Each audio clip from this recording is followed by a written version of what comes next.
For over 45 years, Patagonia has given a damn about the clothes they make and their impact on the environment. Join them this holiday season as you consider what you give. Pass along cherished gear that you no longer use. Try something new with a friend. Repair that favorite jacket or donate to a good cause. Get inspired with more ideas at patagonia.com/stories. And cheers to the joy of giving on a living planet. Cordelia, I have a question for you. Can you remember what you got for the holidays last year? I got a really delightful cookbook called the Runner's World Vegetarian Cookbook that I absolutely love. What did you get? Cool. I have no idea. Because I cannot remember what I got last year. Brutal. And the year before that. And yeah. I guess, do you have anything that stands out, even in like the last 10 or 20 years? Like any gifts that you do remember? Well, I can remember, like one of my favorites in the last 20 years was my grandmother bought me a hand drill and a dozen expansion bolts for putting up backcountry climbing routes. Like, if you're not a climber, basically this is a thing that you would go use in a fairly precarious situation. And I remember her saying, "Oh, I just want to get you something you'll enjoy." And thinking about it, that would be the equivalent of me going out and buying a real set of bow and arrows, and no target, and then giving them to my kids, and then expecting that not to end up with like a visit to the hospital. Like it was like, "Thanks, Grandma. Now I'm gonna go get rad." Yeah, that's awesome. Do you feel like you used to remember more gifts than you do now? Careful. I'm not that old. Okay. No, because I remember what I gave to people. And then I think that the thing is I 100% totally remember the experiences of the holidays over the last decade. Playing soccer with my nieces in California, the meals we cooked together, the laughter and the kids building excitement, and staying up late with Becca to finish getting things ready, some of the ski days we've had. Like, I love all that stuff, and I remember it crystal clearly.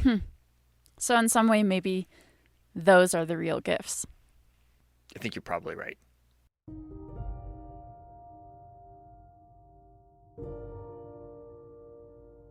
We've had a great year at the Diaries, thanks to you, thanks to our incredible contributors, thanks to the companies who believe in this project, and most of all, the community.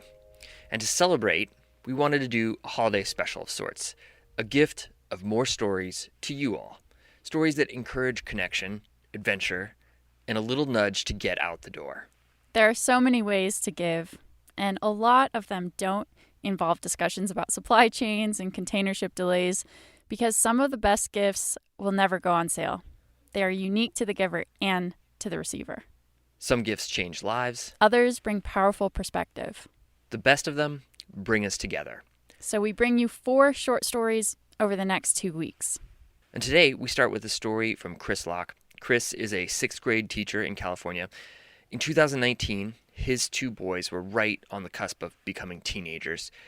And he wanted to give them a gift, one that would connect them to their cultural heritage and to nature. He had this idea. He wanted to give them a trip to Japan's spiritual heartland. Amongst Japan's babbling streams, quiet forests, and shrines, Chris discovered, though, that the Kumano Kodō pilgrimage had a gift for him. I'm Cordelia Zars. I'm Fitz Cahal, and you're listening to the Dirtbag Diaries.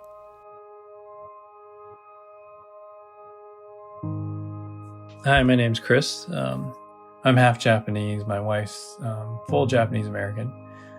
We actually met in Japan after college. I lived there about 3.5 years. In 2019, we wanted to give our kids, this trip to Japan because they'd never been there and kind of show them the motherland. All right, this is Daddy trying to get through the crack in the rock. We were going to hike the Kumano Kodō. It was just going to be me and the boys because my daughter was a little bit small back then. And so the boys were I think Grant was around 10, Austin around 12. They like hiking, like being outside, so I thought I'd take them on this trip. Yes! This will be entertaining to watch. Kumano Kodō is like a pilgrimage through Wakayama. You're pretty much alone in these incredible forests. It's like a lot of people go on that hike kind of to find something. I didn't look at it that way. I thought, oh, that'd be really neat with the boys to do that. We get to stay in these neat ryokan, the Japanese inns. And I saw the food, and I saw the beautiful, vistas, and they say too, like, the Kumano Kodō is a place where you're free from all modern technologies, because you can't get, there's no cellular service there or anything. There's no one around you either. It's just you and nature and whoever you're with, and it's not really about finishing the trail, but it's more about like what you can take away from it. You can do, I think, 6 days. We did about 4 days of it, and then you hike into these incredible villages. They only have a certain number of vacancies at these inns in the villages, so it's really empty. Like, there's hardly anybody there. Even pre-pandemic, there was basically it was just us on the trail, and every once in a while we would see some people. That would mean I don't understand Japanese. My kids are raised Buddhist, and along the way there's a lot of different mini shrines. And then Austin saw one of the shrines and went up to it, and they have a little broom, I guess, and he just started cleaning it. And then Grant followed, but I never told him to do that, but I thought that was really neat, just them learning that respect. I'm a planner, for sure. I'm a teacher, structure's important to me.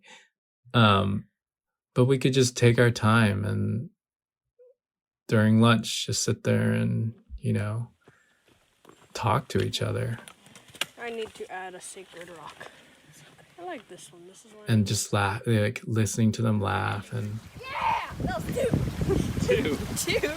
That was just like it was like a mini. I didn't even realize it until it was happening, that we could really just take a moment and throw sticks down a river and Sink my boat. I said sink it. try to hit each other's sticks, or just sit there and listen to the waterfall.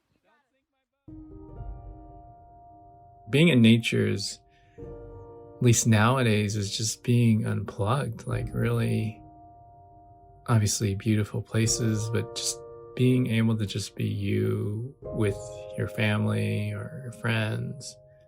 And now we have this memory that we'll never be able to do it that way again. And it was magical. It really was.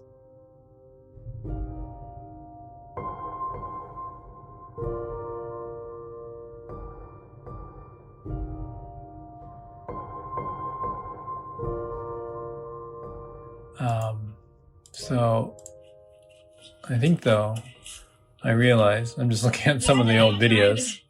Get through the crack This in the first rock. part, we're trying to get through this crack in this rock in the hike. Daddy's honey hunt. And we were just trying these amazing foods, but really what I realized was that the gift that I was trying to give these boys, kind of this nature, incredible Japan, the gift really was for both of us, because, the memories, Austin now is 15, and Grant now is 13, and so they'll be gone, going to college in about 3 years. And so, yes, it was a gift to them, but really it was a gift for all of us. The memories that we have, the moments in nature where it honestly was just the three of us when you're out there. We were just being silly. I don't know. It was just I'm getting kind of choked up because So violent. it was just amazing. I mean, this is 2019, but they've already gotten so much older. So that was a gift, memory, being in nature, both for them, but also for me. Thank you. After coming home, Chris made it a priority to keep getting his 3 kids out into nature to unplug and connect with one another. Look for the next installment of our Best Gift series presented by Patagonia in a few days. In the meantime, if you need more inspiration for gifts, go visit patagonia.com/stories for more awesome gift ideas. This episode was produced and edited by Stephanie Maltrich and me, Fitzcahall. Additional editing and mixing by Cordelia Zars. Music by Kai Engel. Our theme music is Jacob Bain and Nis Kodō. Artwork by Anya Miller. Becca Cahal is our executive producer. You've been listening to the Dirtbag Diaries.